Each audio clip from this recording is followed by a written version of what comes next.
Hello, my dears. Welcome to Lady McCreepsta's Night Noise Horror Podcast. If you follow me on social media or are already a member of my dark family on Patreon, you will already have heard. As of October, all members of my dark family will have access to additional narrations made available only on Patreon.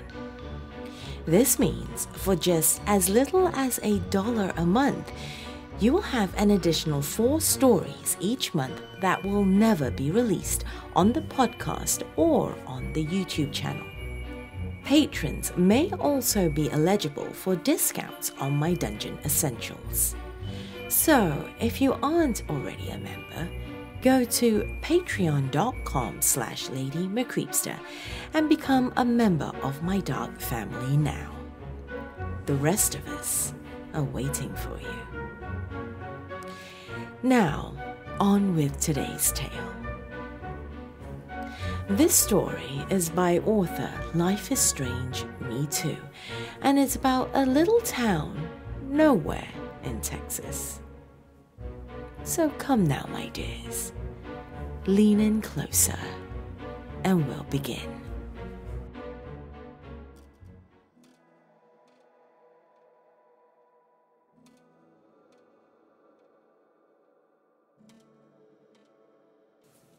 She smiled like a movie star, and my stomach squirmed with revulsion.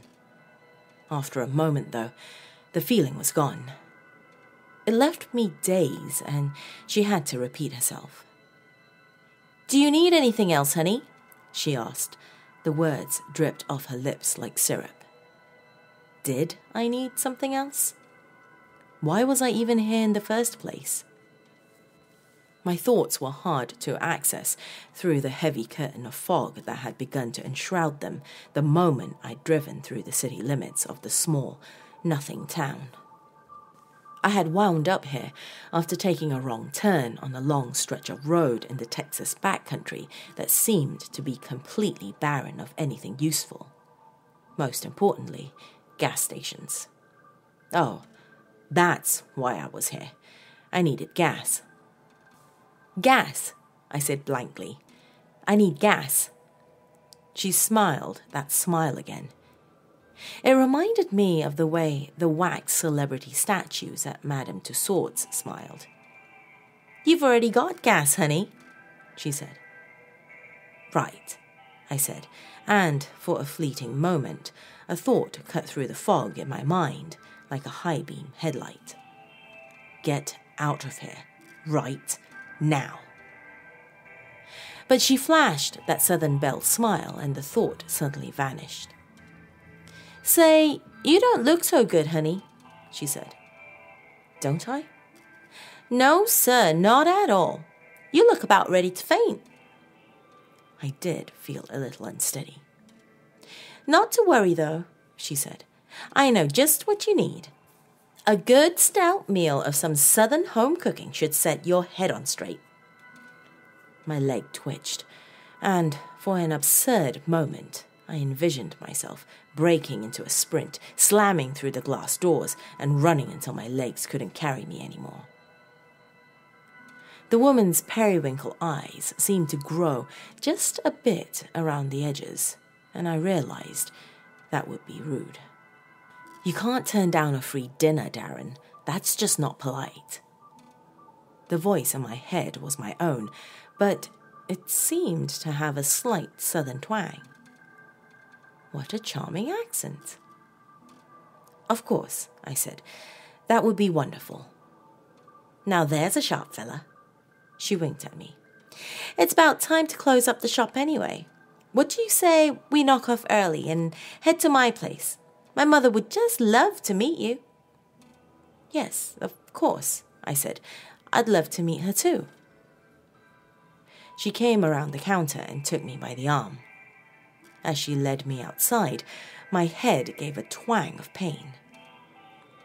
Boy, it sure was bright today. "We'll take your car," she said. "It just won't do to leave it sitting out at the pumps all summer." "No, of course." I dug into my pockets and handed her my keys. The next thing I remember, I was sitting in her dining room. Arranged on the table was the most splendid feast I'd ever seen.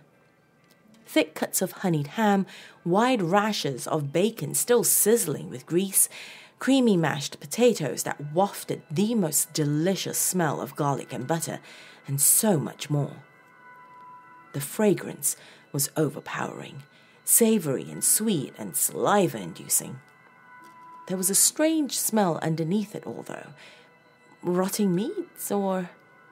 "Have some ham, dear," the woman's mother said, offering a plate piled high with the meat, honey glaze glistening enchantingly in the light from the silver candelabra that sat at the center of the table. The mother smiled just like her daughter, and although she must have been in her 60s, there was something undeniably magnetic, seductive even, about her. "Yes, ma'am, thank you." I took the plate and set it down in front of me. It looked so delicious, I couldn't wait to dig in. The first bite was halfway to my mouth, when my hand froze. Some not quite conscious part of my brain caught a note of that hidden scent again, mouth-watering yet sickening and cloyingly sweet all at once. My stomach squirmed and I felt a sudden urge to vomit. "I think I'd better go." The words slipped out of my mouth without forethought. I pushed myself up out of my chair, and the daughter laid a coaxing hand on my chest, and then suddenly snapped it back as if she'd been burned. There was something burning. It felt like a white-hot wire against my chest. I reached into my shirt and yanked it away and felt it singe the flesh of my hand. I stared dumbly down at the crucifix in my palm, my grandmother's. A deeply religious woman, she had had it blessed in Rome and insisted I wear it whenever I travelled so that I might, in her words, be protected. Now it was glowing red with heat. "Oh, honey," the daughter said, "that looks terribly painful. Why don't you put it down?" Yes, I should put it down. It's burning my hand. I looked up at the daughter to see her smiling, but her grin was a little too wide. It reminded me of a wolf baring its teeth, yet her eyes were transfixing. They seemed to be growing wider and wider, like bottomless wells. I could feel myself being drawn into them. It was almost too late when I saw her mother creeping around the side of the table with a carving knife. I gripped the burning crucifix, and my arm went rigid, like I'd stuck a fork into a wall outlet. It moved on its own, slamming the crucifix into the old woman's forehead. She shrieked, a ragged, throaty wail that turned my insides into a bucket of oily worms. Her mouth shrunk back around teeth that seemed impossibly large. Large and, oh, so very sharp. I felt a searing pain in my shoulder, and I swiveled to see if the daughter had sunk her teeth into me. Her jaw was dislocated, like a snake's. I slammed the crucifix on top of her head, and her hair burst into flames. Undaunted, I thrust the crucifix into her skull over and over again until I felt it crack beneath my blows, and her jaw's grip around my shoulder slackened. She stumbled backwards and collapsed into a heap in the corner. Her skin was dripping off her bones like melted wax, sizzling and smoking as it dropped to the floor. The old woman was already gone, a pile of ashes spilled out of her empty clothes. With a final ear-shattering scream, the daughter exploded into a ball of fire. The ball collapsed in on itself, leaving nothing but a scorch mark behind. I heard buzzing to my right side and looked towards the table. Where moments before there had been a feast, were chipped plates piled high with rotting meat, flies buzzing all around. Feeling half drunk, I stumbled out of the house.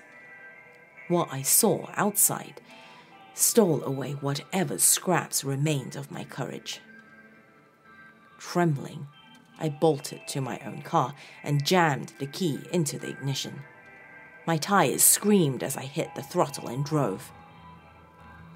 I glanced in the rearview mirror only once.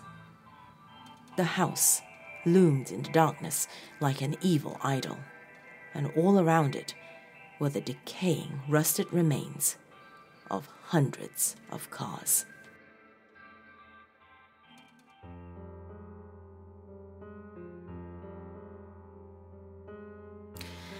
One example of why you should always plan out your road trips. Do let me know what you think of this story. Leave me a comment below if you're watching on YouTube, or pop me a message on Facebook or Twitter if you're listening on the podcast. My handle is simply Lady McCreepster on both. If you have just stumbled across my realm, my dear, welcome. Remember to subscribe before you leave. Additionally, if you're watching on YouTube, hit that bell icon as well to be notified of new uploads. That's all I have for you this evening, my dear.